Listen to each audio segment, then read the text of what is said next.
Perkenalkan, kami dari kelompok 9. Kami di sini akan mempresentasikan tentang efek dari media digital. Kelompok 9 itu beranggotakan ada saya, Alivia Sasmaya Windarto, lalu ada Suhaila Rizkia, Kalista Rahma, Dinda Mareta Dewi, dan Yowel Sinuraya. Pengertian media digital. Media digital adalah segala informasi atau pesan yang disampaikan dan diproses dalam format digital, menggunakan teknologi komputer atau perangkat elektronik.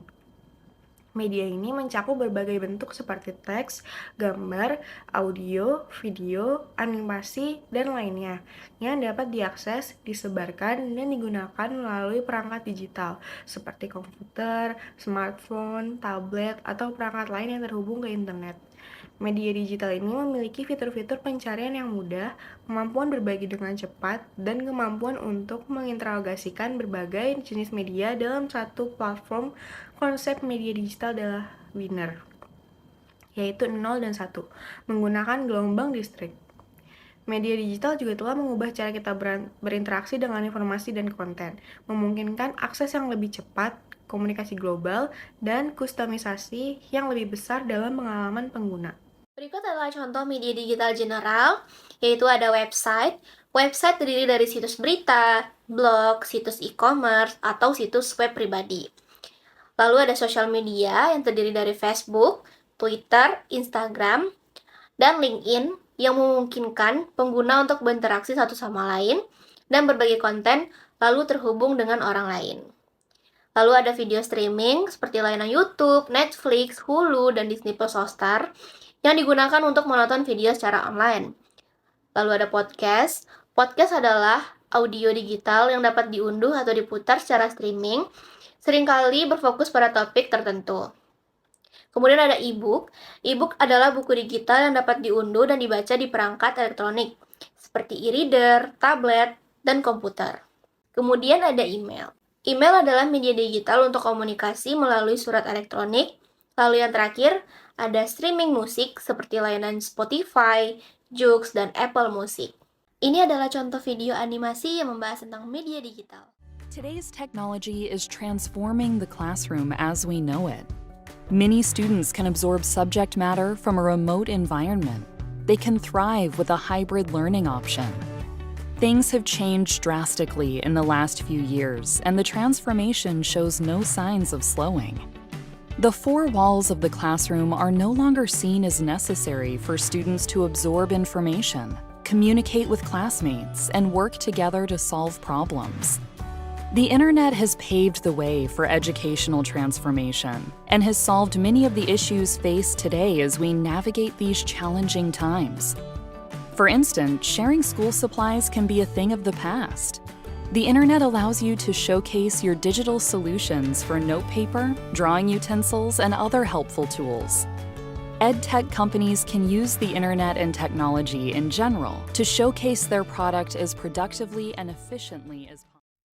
Kemudian ada penggunaan media digital pada sektor penyiaran, utamanya sebuah perusahaan atau lembaga penyiaran menyajikan konten mereka melalui televisi ataupun radio. Namun di era yang sudah modern saat ini, mereka juga menggunakan media digital untuk membantu pekerjaan mereka. Perusahaan atau lembaga tersebut menggunakan media digital untuk banyak hal. Salah satunya yang saya ingin bahas adalah yang pertama untuk promosi. Lembaga atau perusahaan penyiaran tersebut menggunakan media digital yang salah satunya adalah media sosial, seperti Instagram, Facebook, maupun Twitter, yang mereka gunakan untuk promosi konten yang mereka miliki. Biasanya promosi yang mereka lakukan adalah promosi tentang bintang tamu yang nanti akan datang, tema yang akan diangkat, maupun jadwal dari tayangan yang mereka miliki. Salah satu contohnya ada dari perusahaan penyiaran NetTV yang menggunakan Instagram sebagai promosi jadwal program tayangan Detektif Conan, The First of Blue Sapphire, yang diinformasikan tayang pada Kamis 17 Agustus jam 10.30 WIB melalui Instagram mereka yaitu @netmediatamat. Yang kedua, sebagai sarana streaming online. Lembaga atau perusahaan penyiaran juga menggunakan fitur streaming yang ada di media digital seperti YouTube ataupun website buatan mereka sendiri guna memperluas jangkauan tayangan mereka. Biasanya target penonton yang mereka incar dari fitur streaming ini adalah penonton yang di rumah tidak memiliki radio ataupun televisi, namun tetap memiliki handphone ataupun PC. Dan perusahaan atau lembaga penyiaran ini biasanya melakukan siaran melalui channel YouTube ataupun website yang mereka sudah sediakan. Salah satu contohnya adalah perusahaan penyiaran TV One yang melakukan live streaming melalui platform YouTube, sama seperti yang ada di televisi, dan mendapatkan penonton sebanyak 1,2 ribu penonton yang menyaksikan melalui siaran yang diputar di channel YouTube TV One. Yang ketiga, sebagai sarana arsip. Lembaga atau perusahaan dapat menggunakan media digital sebagai arsip dari konten siaran mereka. Biasanya arsip tayangan ini akan diunggah di media digital seperti channel YouTube, Google Drive, aplikasi buatan, ataupun website mereka sendiri. Dengan tujuan bagi para penonton atau pendengar mereka yang terlewat tayangan yang mereka suka atau tayangan kesayangan mereka, mereka bisa mengaksesnya kembali. Dan dengan adanya pemanfaatan media digital sebagai arsip, tentu ini akan menambah nilai plus tersendiri bagi sebuah perusahaan atau lembaga penyiaran yang memiliki arsip seperti ini. Nah, contohnya ada perusahaan dari penyiaran Metro TV. Pada YouTube channelnya, mereka memiliki video konten yang sudah diupload 8 tahun yang lalu, atau sekitar tahun 2014. Namun masih bisa disaksikan hingga saat ini, bahkan bisa diulang-ulang karena sudah tersimpan di platform YouTube.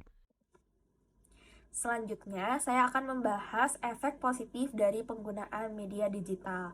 Yang pertama, saya akan membahas dari aspek pendidikan. Media digital ini digunakan sebagai media pembelajaran. Nah, pemanfaatan media digital itu sebagai media pembelajaran ini tuh awalnya sedang gencar-gencarnya itu muncul ketika pandemi COVID-19. Nah, pada saat COVID-19 itu, seluruh kegiatan yang tadinya kita lakukan secara face-to-face, yang kita lakukan secara offline, itu dialihkan sepenuhnya menjadi pembelajaran dari rumah atau pembelajaran online atau yang disebut daring. Nah, karena pembelajaran jarak jauh ini harus tetap dilakukan supaya kegiatan belajar mengajar tidak terhenti begitu saja, maka guru dan siswa itu juga harus tetap terhubung. Nah, bagaimana caranya agar guru dan siswa itu tetap terhubung? Itu dengan pembelajaran melalui platform online atau platform yang berbasis digital. Nah, ini ada beberapa contoh platform-platform digital yang dimanfaatkan sebagai media pembelajaran, entah untuk siswa dan guru ataupun dosen dan mahasiswa. Itu seperti email, ada juga WhatsApp, lalu ada Zoom meeting untuk kegiatan interaksi antara pengajar dan pembelajar, lalu juga ada aplikasi kursus online seperti Ruang Guru, Zenius, dan sebagainya. Nah, selanjutnya ada efek positif dari penggunaan media digital dalam aspek, bisa dibilang aspek bisnis atau ekonomi. Jadi, media digital ini juga bisa dimanfaatkan sebagai alternatif pemasaran digital terhadap keberlangsungan usaha. Nah, selain penggunaannya, tadi kita sudah sebutkan dalam dunia pendidikan. Nah, bagaimana sih caranya media digital itu dimanfaatkan sebagai alternatif pemasaran digital gitu kan. Jadi sebagian besar UMKM di Indonesia itu sudah mulai menyadari penggunaan media digital untuk membantu mereka menjual produk dan juga memasarkan produk serta layanan mereka. Hal ini karena media digital digunakan oleh banyak individu di Indonesia untuk berinteraksi satu sama lain melalui dunia maya dan juga dapat diakses secara bebas oleh semua orang melalui ponsel. Lalu, meningkatnya literasi digital masyarakat Indonesia itu juga memberikan peluang bagi UMKM untuk menjangkau pelanggan baru dan menyebarkan informasi mengenai produk dan jasa mereka. Nah, karena dari inilah media digital ini memberikan kemudahan dalam berbagai platform dan juga memberikan peluang bagi pelaku UMKM di Indonesia. Selanjutnya ada efek negatif dari penggunaan media digital. Jadi ada ketergantungan, kurangnya interaksi sosial di dunia nyata, perilaku online yang tidak etis, pencemaran lingkungan elektronik, ketidaksetaraan akses dan privasi dan keamanan data. Yang pertama, ketergantungan. Jadi kalau seseorang sudah ketergantungan dengan media digital seperti smartphone dan media sosial, hal tersebut akan mengganggu produktivitas dalam dirinya. Terus-menerus mengecek handphone dan bermain game online dapat mengurangi efisiensi dan konsentrasi. Yang kedua, ada kurangnya interaksi sosial di dunia nyata. Terlalu banyak waktu yang dihabiskan di media digital, terutama media sosial, dapat mengurangi waktu yang dihabiskan untuk berinteraksi dengan orang secara langsung. Ini dapat mengarah pada isolasi sosial dan kesulitan dalam membangun hubungan intrapersonal. Yang ketiga, ada perilaku online yang tidak etis. Penggunaan media digital ini menciptakan platform untuk perilaku online yang tidak etis. Jadi, hal-hal yang sering kita temui di media digital itu kayak kasus pelecehan, cyberbullying, penyebaran hoaks, dan komentar-komentar negatif dari para pengguna media digital sendiri. Yang keempat, ada pencemaran lingkungan elektronik. Produksi perangkat elektronik dan limbah elektronik yang dihasilkan dari penggunaan media digital dapat menyebabkan pencemaran lingkungan. Dan limbah elektronik ini juga termasuk salah satu limbah yang sangat sulit diuraikan. Yang kelima itu ada ketidaksetaraan akses. Jadi, ketidaksetaraan akses ini artinya tidak semua orang dapat mengakses si media digital ini. Tidak semua orang memiliki media sosial, smartphone atau barang elektronik. Kalaupun mereka punya, mungkin mereka tidak bisa menggunakannya. Jadi hal tersebut dikatakan sebagai ketidaksetaraan akses. Yang keenam, ada privasi dan keamanan data. Penggunaan media digital seringkali melibatkan data pribadi kita, kayak misalnya kita harus login sesuatu aplikasi atau apa, biasanya mereka membutuhkan data pribadi kita. Nah, hal-hal tersebutlah yang sangat berisiko menimbulkan kasus seperti pencurian data atau penyalahgunaan informasi dari data pribadi kita.